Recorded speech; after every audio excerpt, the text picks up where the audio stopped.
신명기 30장 15절 20절까지 같이 보겠습니다. 신명기 30장 15절 구약성경 310페이지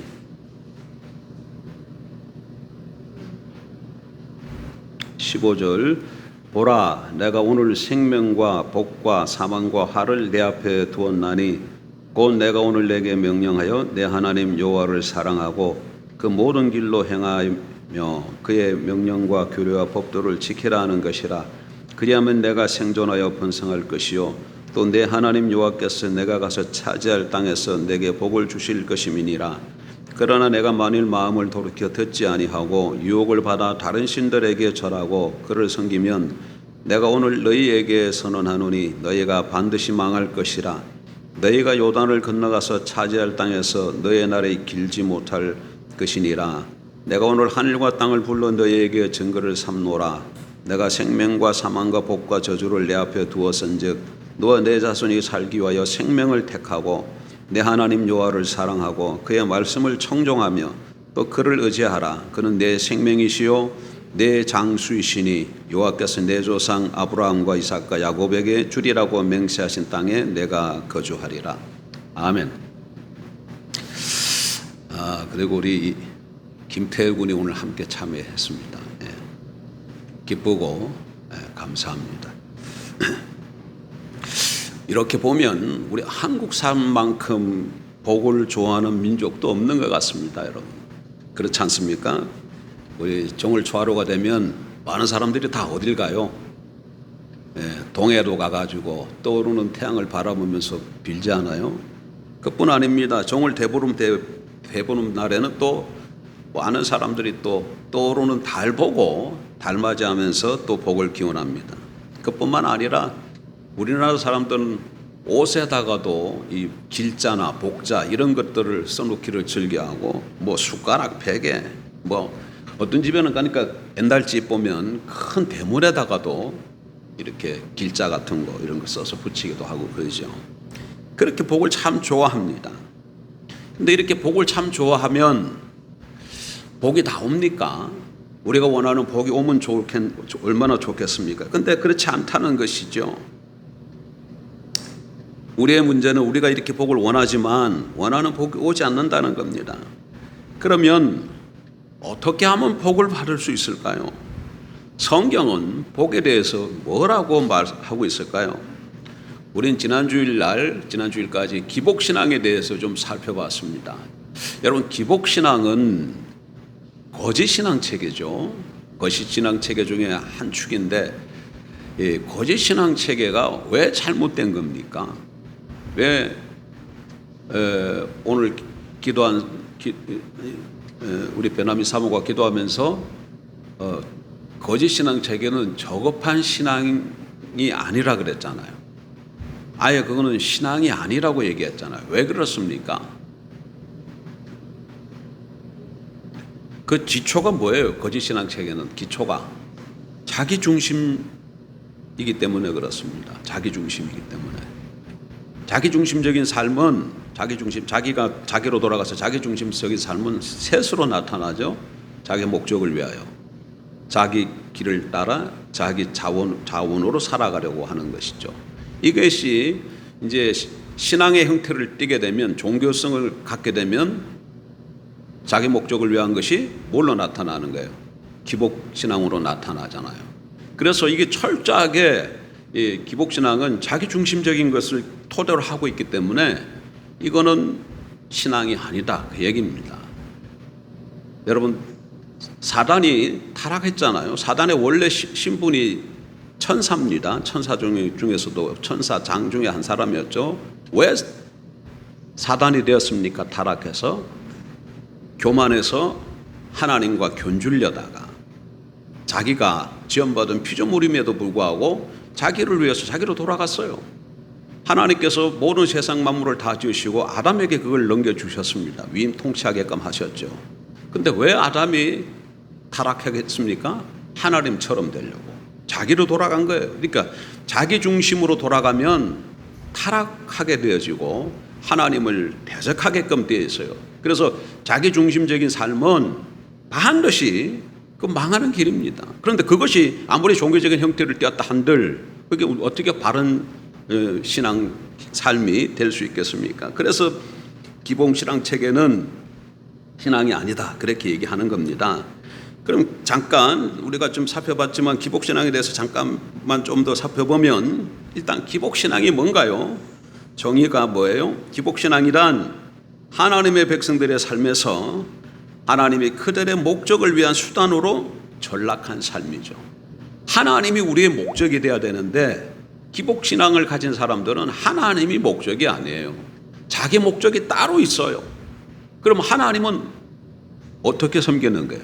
자기 목적을 이루는 수단으로, 방법으로 섬기는 것이죠. 그러니까 내 목표가 딱 있어. 이게 있어. 뭐 아파트 40평, 또 뭐 사업 성공, 좋은 대학 들어가는 거 등등 이런 자기 목표가 있고 하나님은 뭐예요? 내 힘으로 이것을 이루기가 힘드니까 이 목적을 이룰 수 있도록 하나님 도와주세요. 그런 것이죠. 그러니까 하나님의 수단과 방법이 되는 것이죠. 이것이 뭐라고? 이게 기복신앙입니다. 하나님은 목적이 되어야 됩니다. 수단이 되면 안 됩니다. 이것을 가장 잘 보여주고 있는 시대가 예레미야 시대입니다. 아주 타락한 시대죠. 시대말적인 상황 속에 있는데 성경은 예레미야 시대를 이렇게 표현하고 있어요. 내 백성이 두 가지 악을 행하여 나뉘고 생수에 거는 데는 나를 버린 것과 스스로 웅덩이를 판 것인데 그것은 물을 저축지 못할 터진 웅덩이니라. 여러분, 그래서 이 결과로 하나님의 심판이 실제로 그 시대에 임해서 예루살렘은 폐허가 되고 예루살렘 성전은 무너졌으며 이스라엘 백성들은 바벨론 포로로 잡혀갔습니다. 그런데 이렇게 타락한 시대였음에도 불구하고 그 당시 이스라엘 백성들의 삶 속에는 엄청난 희생과 헌신이 있었다는 것이죠. 많은 재물이 있었고 제사가 있었고 예배를 드렸고 특별히 제사 드릴 때 특별한 상품을 가져다가 하나님께 번제까지 드렸습니다. 왜 그들이 그렇게 많은 희생과 헌신을 하나님 앞에 드렸을까요? 예배를 성대하게 제사를 드렸을까요? 그에 대한 답이 예레미야 6장에 나오고 있어요. 6장. 지난주에 우리가 살펴본 말씀이지만 잠깐 다시 한번 살펴보면 예레미야 6장 12절 내가 그 땅 주민에게 내 손을 펼 것인즉 그들의 집과 밭과 아내가 타인의 소유로 이전되리라 여호와의 말씀이니라. 13절 이는 그들이 가장 작은 자로부터 큰 자까지 다 탐욕을 부리며 선지자로부터 제사장까지 다 그 짓을 행합니다. 여기 보니까 이 당시 이스라엘 백성들 마음속에 무엇이 가득했다고 말씀합니까? 예? 가장 큰 자로부터 작은 자까지 종교 지도자로부터 일반 백성들까지 그들 심정 속에 뭐가 가득했다고 말씀하고 계셔요? 탐심이 가득했다고 말하고 있지 않습니까? 탐심이. 예? 13절 이는 그들이 가장 작은 자로부터 큰 자까지 다 탐욕을 부리며 그들 속에 이 탐욕이 가득했다 이 말은 탐심이 가득했다 이 말은 그들이 자기 목적을 위해서 살았다 그 얘기입니다. 자기 목적을 위해서 살았다는 것이죠. 그래서 그들에게 많은 희생과 헌신이 있었을지 모르지만 종교적인 모양이 있었을지 모르지만 그런 것을 하나님께서 받지 않으신 것이죠. 왜? 하나님을 그런 것들을 이루기 위한 수단으로 이스라엘 백성들이 삼고 예배를 드리고 헌신을 드리고 봉사했기 때문에 그런 겁니다. 그러니까 하나님의 관점에서 볼 때 이스라엘 백성들은 하나님을 버렸어요. 예, 버렸어요. 버린 사람들이 떠난 사람입니다. 그럼에도 불구하고 그들이 많은 희생과 예배를 드린 것은 그 목적한 바를 자기가 계획한 어떤 뜻한 바를 이루기 위해서 그렇게 제물도 드리고 제사도 드리고 번제 때 향도 드리고 그랬던 것이죠. 뭐 그것이 사업의 성공이든지 자녀를 위한 복을 원하는 것이든지 어떤 자기가 가지고 있는 문제 해결이든지 기도의 응답이었든지 간에 자기들이 목적하고 원하는 바를 하나님께서 채워주시고 해결해 주시도록 그 많은 희생과 제사를 드렸던 겁니다. 그래서 하나님이 그들의 중심을 다 아시기 때문에 그들을 받지 아니하시고 그런 제사를 너희가 나를 멸시한다, 너희가 나를 떠났다 이렇게 표현하고 계시는 것이죠. 이런 기복신앙에 대해서 하나님께서 어떻게 경고하시는 걸 좀 한번 살펴보십시다. 물론 예수님 처음 믿을 때는 여러분 이렇게 해서 교회 나오기도 해요. 병이 걸렸는데 이 교회 나가니까 병 고쳐준다더라, 병을 고칠 수 있다더라, 그래서 나올 수도 있고, 어떤 사람이 사업이 힘든데 교회 나가서 하나님이 도우면 사업이 잘 될 수도 있대. 어떤 사람은 그렇게 해서 성공했대. 어떤 사람은 뭐 아이가 교회 나와서 좋은 대학 갔대. 이런 얘기를 듣고 자기도 그런 복을 받기 위해서 처음에 나올 수는 있어요. 잘한 겁니다. 그러나 계속해서 그 수준에 머물러 있으면 안 된다는 것이죠. 이런 기복신앙에 대해서 하나님께서 어떻게 경고하시는 것을 좀 보십시다. 성경이 예레미야 2장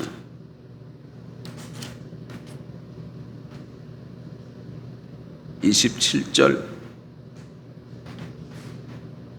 그들이 2장 27절, 그들이 나무를 향하여 너는 나의 아버지라 하며 돌을 향하여 너는 나를 낳았다 하고 그들의 등을 내게로 돌리고 그들의 얼굴을 내게로 향하지 아니하다가 그들이 환난을 당할 때에는 이르기를 일어나 우리를 구원하소서 하리라. 무슨 얘기입니까? 평소에는 이스라엘 백성들이 어떻게 했다는 거예요? 나무나 돌에다가 뭘 잘 빌었다는 거 아닙니까? 하나님을 향해서는 등을 돌리고 얼굴로 향하지도 않고, 그러다가 어려움을 당하니까 그들이 어떻게 했다 그래요? 어려움을 당하니까 우리를 구원하소서 이렇게 얘기했다는 것이죠. 예레미야 11장으로 가보세요. 11장 11절,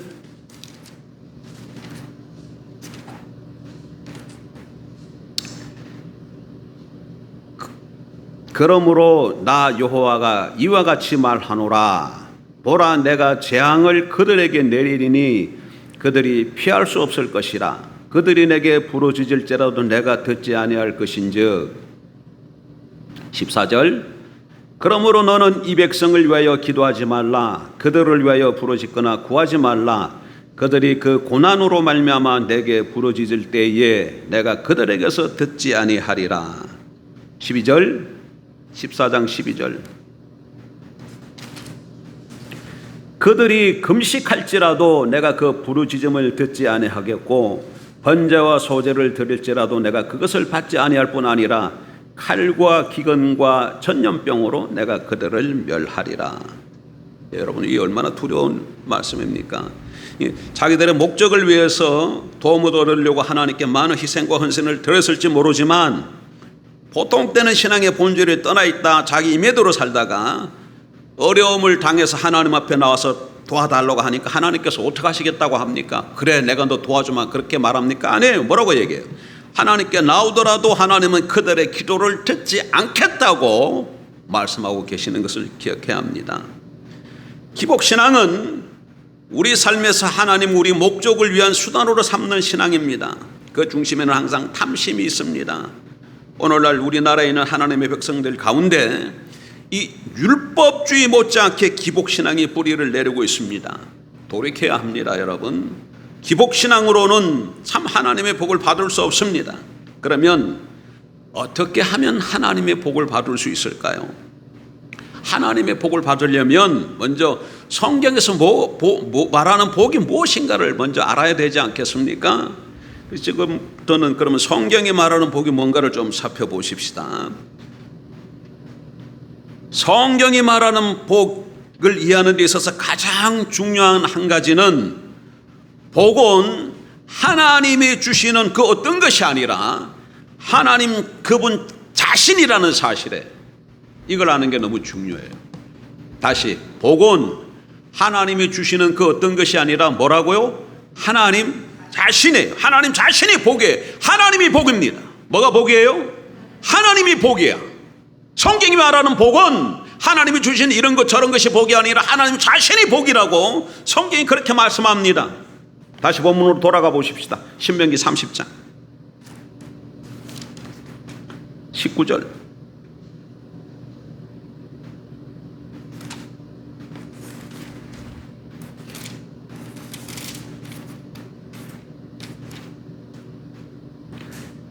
내가 오늘 하늘과 땅을 불러 너희에게 증거를 삼노라. 내가 생명과 사망과 복과 저주를 내 앞에 두었은즉 너와 내 자손이 살기 위하여 생명을 택하고 내 하나님 여호와를 사랑하고 그의 말씀을 청종하며 또 그를 의지하라. 이 근원은 누구예요? 문맥 가운데 근원은 누구예요? 예? 이 근원이 누구예요? 근원이. 자, 20절 내 하나님 여호와를 사랑하고 그의 말씀을 청종하며 또 그를 의지하라. 근원 했을 때 그럼 이 근원은 누굽니까? 하나님을 가리키는 거죠. 그는 내 생명이시요 내 장수이시니 여호와께서 내 조상 아브라함과 이삭과 야곱에게 주리라고 맹세하신 땅에 내가 거주하리라. 그래서 본문 신명기 30장 20절에 의하면 복이 누구라고 얘기합니까? 하나님이라고 말씀하고 계세요. 예. 하나님은 이스라엘 백성들에게 한편에는 생명과 복과 한편에는 사망과 저주를 두었다고 얘기하면서 이스라엘 백성들에게 뭐라고 얘기합니까? 너희가 생명을 택하고 복을 택하라고 말씀하십니다. 그러면서 덧붙이시기를 하나님 자신이 생명이라고 말씀하고 계셔요. 예. 여기서 말하는 생명과 복은 같은 것입니다. 생명과 복은 같은 거예요. 그러니까 그가 복이다 그가 생명이다 하니까 하나님이 뭐라는 거예요? 하나님이 생명이고 하나님이 복이라는 말씀이죠. 이처럼 성경에서 말하는 복은 하나님 자신을 가리킵니다. 자, 그러면 하나님 자신이 복입니다. 그러므로 성경적인 복을 받으려면 하나님 자신이 복이므로 하나님이 우리와 함께 하셔야 합니다. 그런가요? 성경적인 복은 뭐라고요? 하나님이에요. 그러니까 성경적인 복을 받으려면 하나님이 복이시니까 하나님이 나와 함께 하면 내가 복을 받은 거고 하나님이 나와 함께 하지 아니하면 내가 복을 받지 못한 것이죠. 이치가 그렇지 않아요. 예? 하나님이 우리와 함께 하시면 우리는 하나님의 복을 받은 사람들입니다. 하나님이 우리와 함께 하지 않으면 하나님의 복을 받지 못한 것이죠. 따라서 하나님의 복을 받는 방법은 이 하나님과의 관계에 달려 있어요. 예? 하나님과의 이 관계가 관건입니다. 그러면 어떻게 하면 하나님이 우리와 함께 할 수 있을까? 어떻게 하면 하나님의 복을 우리가 받을 수 있을까요? 하나님 자신이 복이기 때문에 하나님이 나와 함께 하시면 내가 복을 받은 겁니다. 하나님이 나와 함께 하지 않으면 내가 복을 받지 못한 거예요. 성경적 관점에서 말할 때. 그러면 어떻게 하면 하나님이 나와 함께 할 수 있을까요? 이게 제일 중요한 거죠. 하나님 나와 함께 하시면 하나님이 복이시니까 내가 복 받은 것이 되어지므로. 근데 여기 중요한 하나의 황금률이 있다는 것이죠. 같이 좀 찾아보십시다. 성경 여러 군데 나오지만 역대하 15장 하나님이 우리와 함께 하시는 게 관건입니다. 역대하 15장 2절 구약성경 674페이지 15장 2절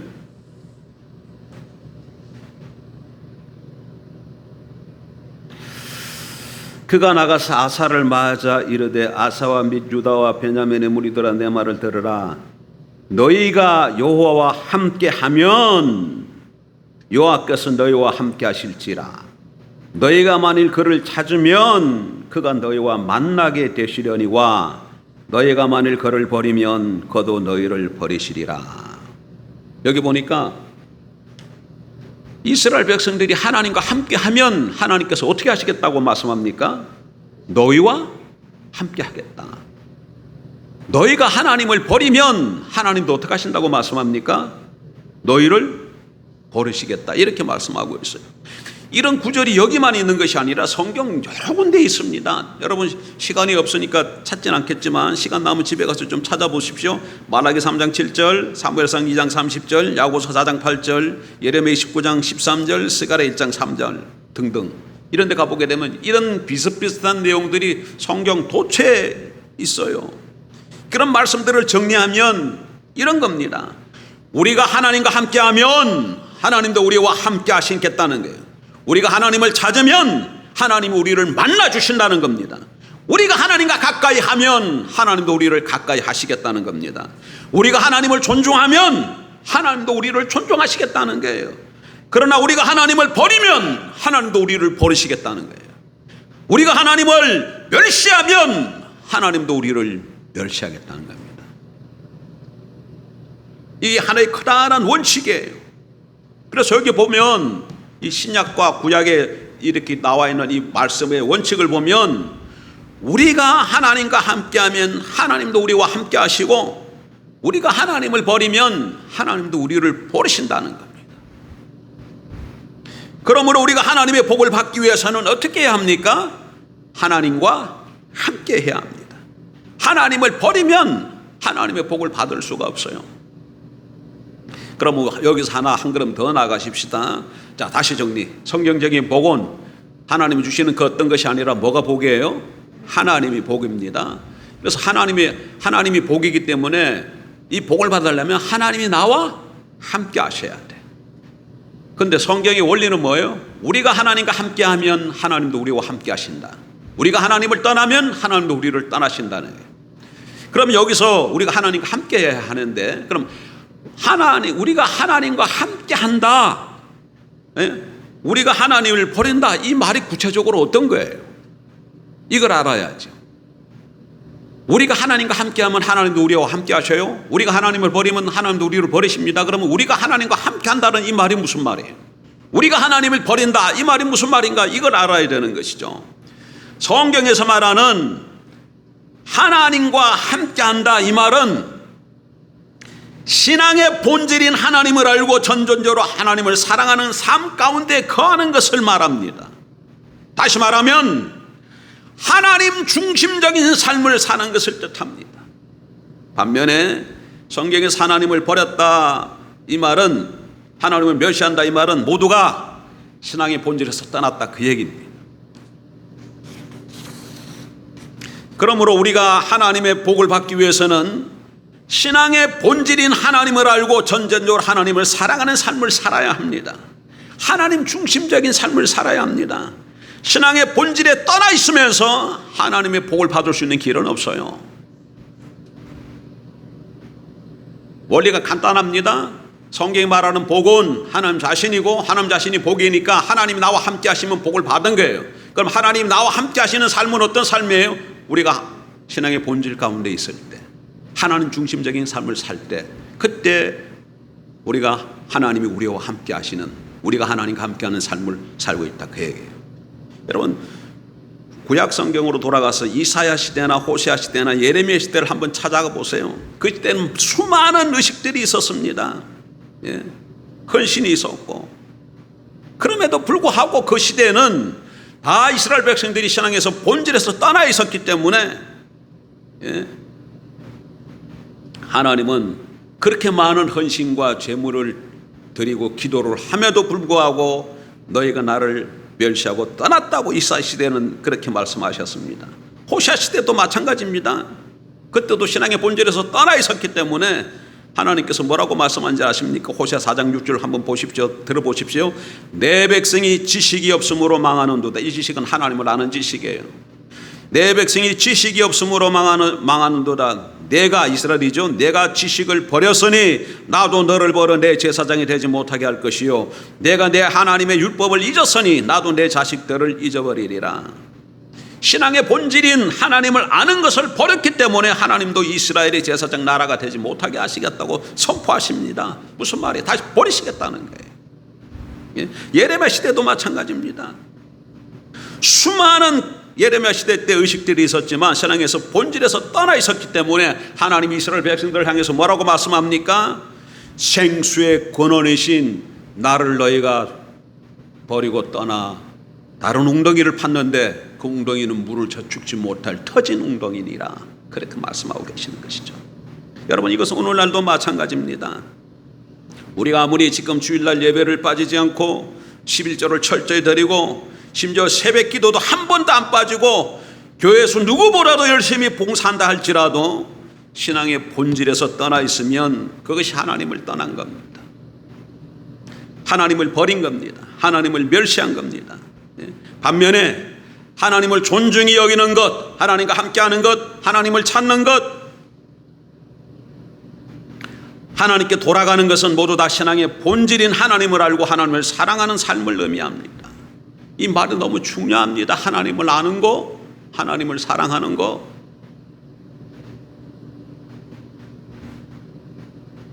하나님께 돌아가는 것도 여러분 많은 경우 보게 되면 이사야 시대처럼 우리 시대의 사람들도 잘못 이해하고 있어요. 예를 한번 제가 들어보겠습니다. 만약 어떤 사람이 사업이 어려울 때는 주일날 예배도 빼먹지 않고 11조도 철저히 드리고 금요 기도회까지 잘 나오더니 이제 사업이 조금씩 풀려요. 바빠지니까 예배도 빠지고 기도회도 빠지기 시작했다고 하십시다. 그리고 11조 액수도 커지니까 잘 안 하기 시작했습니다. 그러다가 다시 갑자기 사업이 어려워지기 시작합니다. 그러니까 사람들이 그 사람에게 권면하기를 하나님께로 다시금 돌아와야 돼, 이렇게 권면합니다. 그러면 여러분 그 말이 무슨 뜻이에요? 그 의미인즉슨 예전처럼 예배를 더 잘 드리고 기도에도 더 잘 나오고 헌금도 잘하는 뜻입니다. 물론 그렇게 하는 것이 중요합니다. 그러나 성경에서 말하는 하나님께로 돌아오라는 말은 아니에요. 성경에서 말하는 하나님께 돌아오는 말은 그런 뜻이 아닙니다. 그것이 하나님께로 돌아오는 것이었다면 이사야 시대 때나 호세아 시대 또는 심지어 예레미야 시대 때 사람들은 하나님께로 돌아올 필요가 없었던 것이죠. 왜? 그 시대 사람들은 철저하게 안식일을 지키고 제사를 드리고 번제를 드리고 그런 모든 의식들을 다 하고 있었지 않습니까? 예. 하나님을 찾는 것도 마찬가지입니다. 일반적으로 하나님을 찾아라 그러면 하나님 앞에 나와서 필요한 것을 구하라, 이런 식으로 이해하고 있어요. 잘못된 겁니다. 물론 그렇게 기도하는 것이 필요합니다. 그러나 하나님을 찾아라 그 말은 그런 것이 아니라 하나님 그분 자신을 알아라, 그런 말이에요. 그러기 위해서 찾아라, 그런 뜻입니다.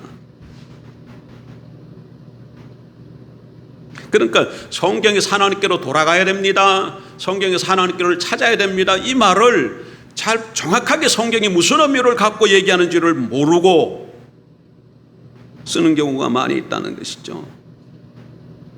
시편 24편 6절이 정확하게 한 구절이 그걸 보여주고 있어요. 시편 24편 6절 보면 여호와를 찾는 족속이요, 이는 여호와를 찾는 족속이요 야곱의 하나님의 얼굴을 구하는 자로다, 이렇게 말씀하고 있어요. 그럼 여기 보니까 여호와를 찾는다는 말이 뭘 한다는 거예요? 하나님의 얼굴을 구한다는 것을 볼 수 있잖아요. 하나님을 찾으라, 그 얘기는 네 사업이 힘들고 어려우니까 하나님 앞에 나가서 구하라, 그런 의미가 아니라 뭘 찾으라는 거예요? 하나님 자신을 찾으라는 거예요. 하나님 자신을 구하라는 겁니다. 하나님 자신을 구하라는 거예요. 하나님 자신과 목적과 길이 무엇인가를 구하라는 의미지, 네가 지금 사업이 안 되니까 하나님 앞에서 사업 잘 되게 해달라 그러고 병 들었느냐 나가서 병 구하라, 그런 의미가 아니라는 얘기예요. 물론 사업이 안 되면 하나님 앞에 나가서 사업이 안 된다고 알아야 되겠죠. 병이 들었으면 병 들었다고 알아야 되겠죠. 그렇게 기도할 필요가 없다는 말이 아니라 하나님을 찾는다는 말 뜻 자체가 무슨 뜻인가를 제가 지금 전하고 있는 겁니다. 말씀을 정리합니다.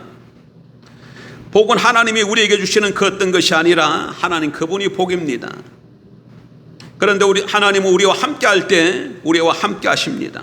다시 말해서 우리가 신앙의 본질인 하나님을 알고 전전적으로 사랑하는 삶을 살고 있을 때 하나님께서 우리와 함께 하십니다. 그리고 하나님이 우리와 함께 하시면 그분 안에 있는 모든 생명이 우리에게 넘치게 되는 것이죠. 하나님의 평화, 하나님의 도우심, 하나님의 인도하심, 하나님의 기도의 응답, 하나님과 친밀한 세상과 죄를 이길 수 있는 이 모든 능력, 이 모든 것들이 하나님의 생명인데 이런 것들이 우리 삶 가운데 넘치게 되어진다는 거예요. 하나님 자신이 생명이고 하나님 자신이 능력이고 하나님 자신이 친밀함이기 때문에 우리가 하나님과 함께하면 하나님이 우리와 함께 하심으로 이런 모든 이런 일들이 실제가 우리 삶 가운데 나타난다는 거예요. 만약에 우리가 하나님을 버리면 어떻게 됩니까? 하나님께서 우리를 버리십니다. 따라서 우리 삶 가운데는 이런 하나님의 실제, 하나님의 나와 함께 하심으로 나타나는, 성경이 하나님께서 함께 하심으로 나타나는 그런 모든 생명 역사가 다 거쳐지게 되는 것이죠. 근데 이게 다 가려져 있어요. 이게 다 가려져 있어요. 성경을 읽어도 그 말씀이 눈에 들어오질 않아요. 그래서 이게 문제인 것이죠. 그래서 중요한 거는 뭐가 중요합니까? 그래서 우리 자신들의 신앙을 다시 한번 점검하고 신앙의 본질로 돌아가는 것이 너무너무 중요합니다. 여러분, 하나님의 응원을 잊고 싶습니까? 하나님께서 나와 함께 하시면 모든 것이 다 문제가 해결됩니다. 하나님이 기쁨이요, 하나님이 능력이요, 하나님이 생명이요, 하나님이 소망이요, 하나님이 기도 응답이요, 하나님이 승리요, 하나님이 다 그렇잖아요. 그러면 그 하나님이 나와 함께하면 어떻게 돼요? 하나님이 나와 함께 하시면 되는 거죠. 그러면 그 하나님의 기쁨, 하나님의 승리, 하나님의 진리, 하나님의 능력, 하나님의 그 무슨 인도함, 보호함, 그것이 다 나의 것이 되잖아요. 그러니까 하나님이 나와 함께 하시기만 하면 된다는 것이죠. 근데 하나님이 나와 함께 하시려면 어떻게 해야 됩니까? 내가 하나님과 함께 하면 하나님도 나와 함께 하시겠다고 약속하시고 계셔요. 그래서 우리가 하나님과 함께 하는 게 너무 중요해. 그럼 내가 하나님과 함께 한다는 것을 어떻게 하는 거예요? 바로 신앙의 본질 가운데 서 있는다는 그 얘기입니다. 하나님 중심 가운데 선다는 거예요. 아무리 힘들고 어려워도 그 문제 자체에다 우리 시각을 두면 안 되고, 이 문제를 내가 어떻게 해결해야지? 이걸 어떻게 하면 해결할 수 있을까? 많은 경우 사람들이 그 문제를 봐요. 근데 우리는 문제의 해답이 어디 있어요? 하나님께 있기 때문에 이 문제가 아무리 어려워도 이 문제 해답이 하나님께 있기 때문에 누굴 봐야 된다는 거예요? 하나님을 봐야 된다는 거예요. 그게 답입니다. 그게 십자가예요. 그게 십자가예요. 다른 게 십자가가 아니라. 그러면 내가 죽고 내 안에 살아계신 그리스도가 말씀하시고 그분의 음성을 듣고 그분을 전부로 삼고 그분의 말씀하는 진대로 쫓아가면 하나님께서 이 문제는 하나님의 능력으로 해결해 주실 줄 믿습니다. 그리스도인들은 그렇게 살아가는 사람들이에요. 그러니까 뭐 많이 배우지 못해도 상관없어요. 지금 아무것도 가지고 있지 않아도 괜찮아요. 보살 뭐 건강이 없어도 상관없어요. 다만 내가 지금 본질 가운데 섰느냐, 내가 하나님이 오실 때 내가 하나님 중심 가운데 섰느냐, 이게 중심 문제예요. 이것만 돌이키게 되지면 모든 걸 다 얻은 하나님의 백성이 될 줄 믿습니다. 기도하십시다.